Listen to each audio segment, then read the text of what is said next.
इमरान खान का हक है कि वो इलेक्शन लड़े, पीटीआई का हक है कि वो अपने निशान पर इलेक्शन लड़े।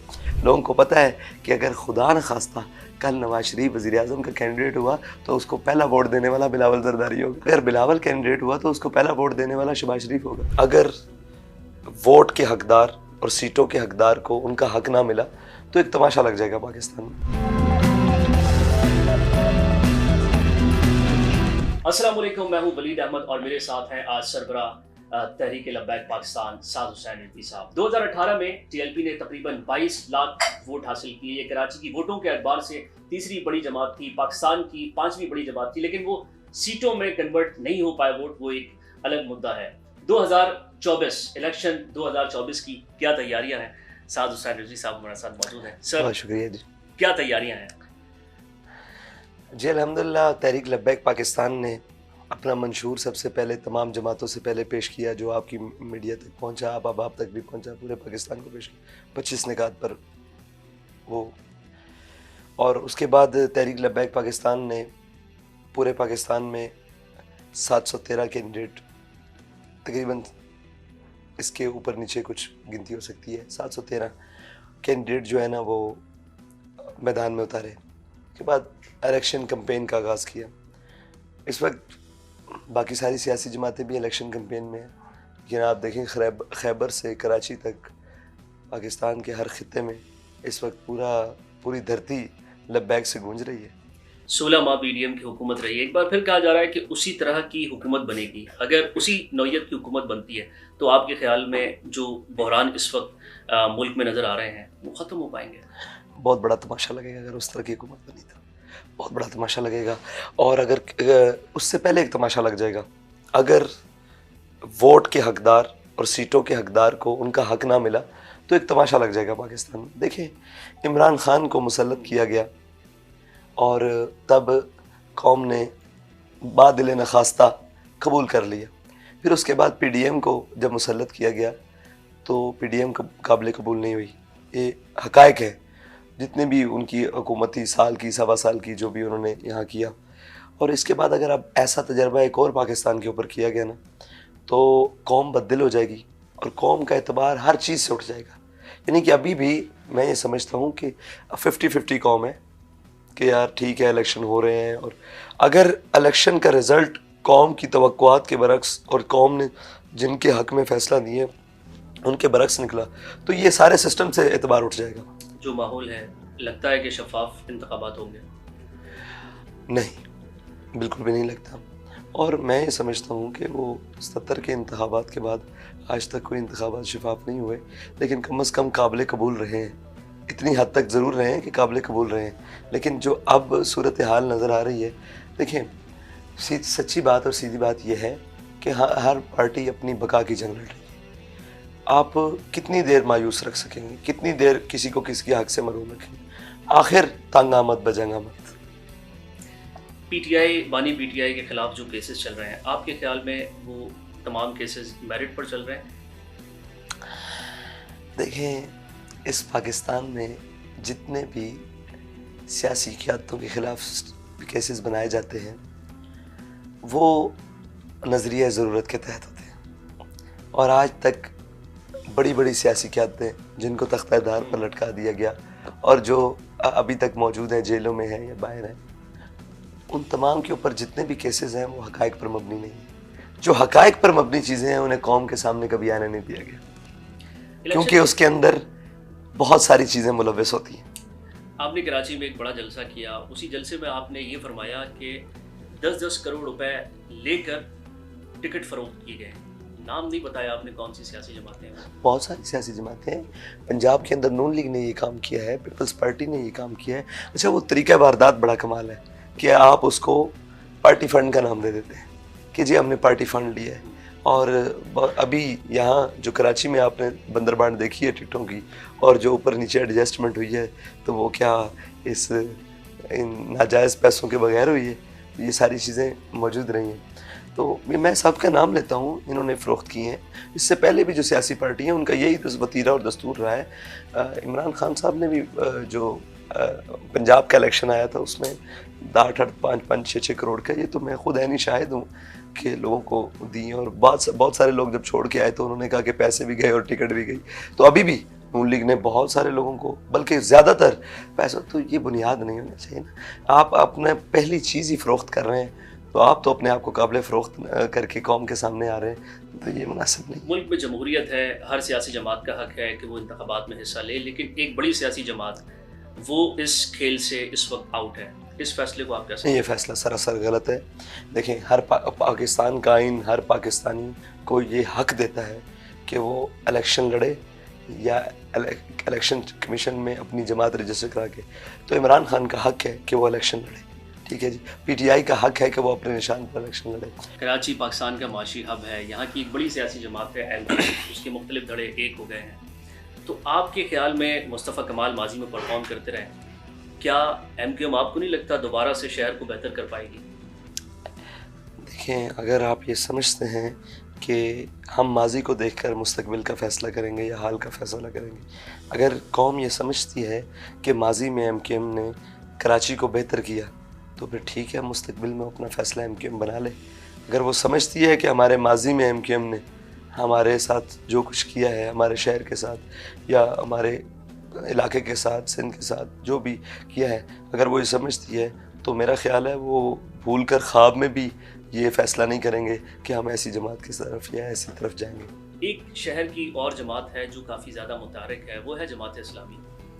जमात इस्लामी मुख्तलिफ सियासी जमातों पर भरपूर तनकीद करती है, लेकिन टीएलपी के ऊपर हमने नहीं देखा कि कोई उन्होंने तनकीद की हो। और टीएलपी भी मुख्तलिफ सियासी जमातों पर ठीक ठाक रच कर तनकीद करती है, लेकिन जमात इस्लामी पर उस तरीके की तनकीद नज़र नहीं आती। दोनों जमातों में क्या कहीं ना कहीं कोई खामोश इत्तेहाद है? नहीं, देखें, मेरी अपनी राय है, वो टीएलपी के बारे में अपनी राय देने के लिए आज़ाद है, जो भी दें। मेरी ये राय है कि अभी तक जमात इस्लामी के पास शहर कराची में इक़्तिदार नहीं है। 9 टाउन्स उनके पास है जी, 9 टाउन्स उनके पास हैं, कराची के 18 टाउन्स में से। नहीं, वो इक़्तिदार बल्दियाती इंतखाब है ना, अभी बाइख्तियार इक़्तिदार नहीं है ऐसे, क्योंकि इक़्तिदार के साथ बाइख्तियार भी होना ज़रूरी है। तो बाइख्तियार इक़्तिदार नहीं आया, और अगर बाइख्तियार इक़्तिदार नहीं है किसी शख्स के पास और वो खिदमत की नीयत से लगे हुए हैं, तो उनका हक है कि वो वोट लें।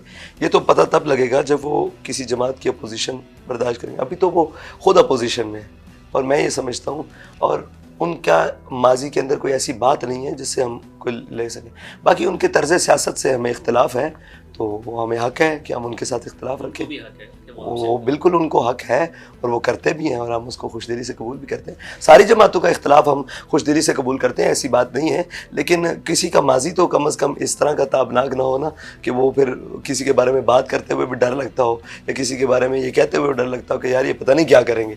तो आपको पता है कि इस शहर के साथ, इस वतन के साथ, इस मुल्क के साथ क्या क्या किस ने किस वक्त किया है, तो वो उनको आसिफ अली जरदारी साहब के बारे में आप जब बात करते हैं तो थोड़ा जारहाना हो जाते हैं। ये जो वतीरा है ना सियासत का, इनका ये बड़ा ज़ालिमाना है।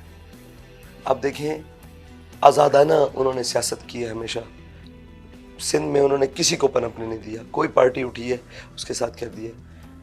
उनका हक बनता था कि अगर हम सियासत के लिए आ रहे हैं, लोग हमें पसंद कर रहे हैं, तो कम अज़ कम वो हमें स्पेस दें।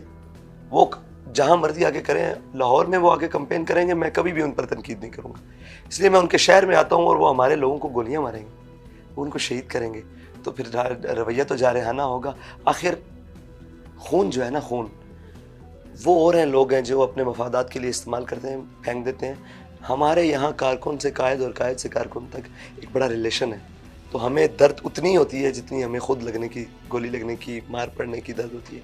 तो हमारे कारकुन का खून सामने हो और उसके ज़िम्मेदार भी वो जमात हो, तो ये जो है ना, कहा जाता है कि मिलिटेंसी, इनकी तबीयत में मिलिटेंसी है, इनकी तबीयत में डिक्टेटरशिप है, ये नहीं होनी चाहिए।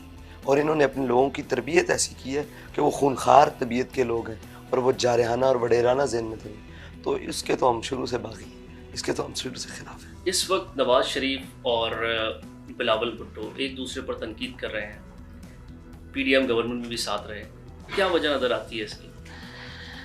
अच्छा, बड़े मज़े की बात है कि इन दोनों जमातों का निकाह हो चुका है कई मरतबा, और कई मरतबा इन्होंने सिर्फ शोर डाला कि हमारी तलाक होगी, हुई नहीं कभी। पीडीएम में दोबारा धूमधाम से तजदीद निकाह हुई, सियासी निकाह कहते हैं इसको। अब जब मिलकर खा लिया ना इन्होंने और वापस कौम के पास आए तो इनको पता है कि हमारी तो जगह है नहीं। जो पीडीएम ने हाल किया है ना 12-15 महीनों में, वो कौम का बरकस निकाल दिया। लेकिन लोग चीख उठे। अब इन्होंने तमाशा लगाना था, इन्होंने बाहर आके कह दिया कि जी हमारी तलाक हो गई है, तलाक हो गई है, तलाक हो गई है। अगर तलाक हुई भी तो सियासी इद्दत ही काट लेते, कम से कम एक दूसरे को घसीट घसीट के छतरियों के नीचे करते रहे। आपने देखा है अब आकर कौम के साथ ये मतलब ये रवैया तक कौम बड़ी समझदार हो चुकी है। अब वो दौर नहीं रहे। लोगों को पता है कि अगर खुदा न खास्ता कल नवाज शरीफ वज़ीर आज़म का कैंडिडेट हुआ तो उसको पहला वोट देने वाला बिलावल जरदारी होगा। आपके ख्याल में वज़ीर आज़म नवाज शरीफ बन रहे हैं? मैंने कहा अगर कैंडिडेट हुआ, और अगर बिलावल कैंडिडेट हुआ तो उसको पहला वोट देने वाला शहबाज शरीफ होगा। ये जो हुकूमत बनेगी, जिस तरह की भी हुकूमत हो, आपके ख्याल में 5 साल मुकम्मल कर पाएगी या फिर वही जो पाकिस्तान की एक रिवायत रही है 3, साढ़े 3, 4 साल बाद ये हुकूमत में रुखसत हो जाएगी, या आपका ख्याल है कि 6 महीने बाद ही रुखसत हो जाएगी? क्योंकि बहुत अगर ये जो आपने पहला सवाल किया था, अगर उसके मुताबिक ये हुकूमत है तो इसकी उम्र तो मेरे ख्याल से 9 माह से 15 माह के दरमियान। बड़ी बात कही है आपने। तो अगर इतनी मायूसी है तो फिर क्या आवाम को आप ये कह रहे हैं कि लोग घरों से वोट डालने ना निकलें, क्योंकि फैसला तो नहीं, मैं ये कह रहा हूँ कि अगर उस सवाल के मुताबिक इन्होंने कहा है, वैसे कौम वोट डालने के लिए निकले, कौम का हक है वो फैसला दे, और इस तरीके से दे कि जो लोगों की तरजीहात हैं और लोगों का सोच बन रही है और जो मुसल्लत किया जा रहा है उसको यकलख्त मुस्तरद कर दे। मैं ये तो चाहता हूँ कि कौम इस तरह वोट दे। कराची की सूरत हाल आपने देखी है।